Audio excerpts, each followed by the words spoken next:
Well, for more, let's cross live now to Jerusalem to speak with ABC's correspondent there, Jordana Miller. Jordana, we have had very few details about this army plan to evacuate civilians. What could it consist of?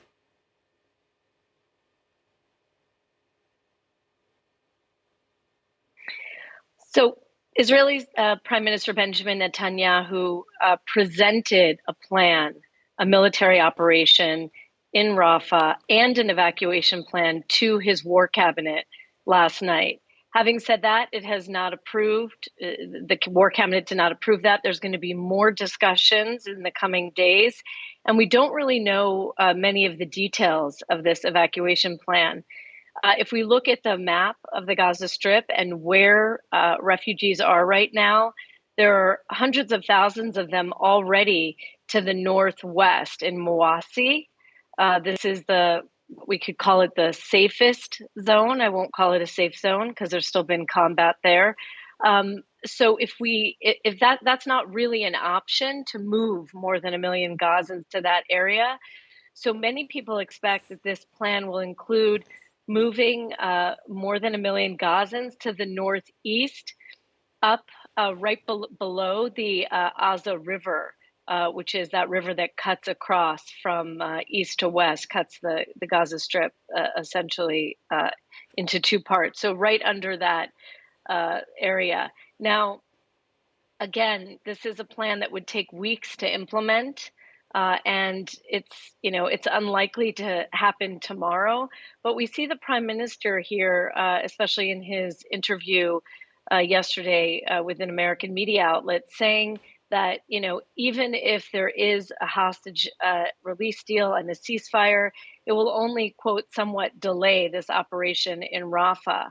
And that is meant to be a very serious threat to Hamas that is intended to put pressure on them to soften some of their demands in a hostage release and ceasefire deal. Whether it works will be, we'll have to wait and see. But it's worth noting that there are people here in Israel, especially in the defense establishment, who are quietly criticizing the prime minister for making these kind of threats about the Rafah operation. They say it actually harms the negotiations, it doesn't help them, and that this is a sensitive time when there's finally been what looks like some small breakthrough. So we'll have to wait and see. Again, any operation in Rafah is really weeks away. And if there is that first ceasefire and hostage deal, which is for about 6 weeks, and we'll see the release of maybe 40 hostages, including now all the women, which is a change from the last draft. That will take us through maybe April if it starts around Ramadan. And then there is always the option that Hamas could agree to a longer period of quiet, and that would maybe put off the Rafah operation.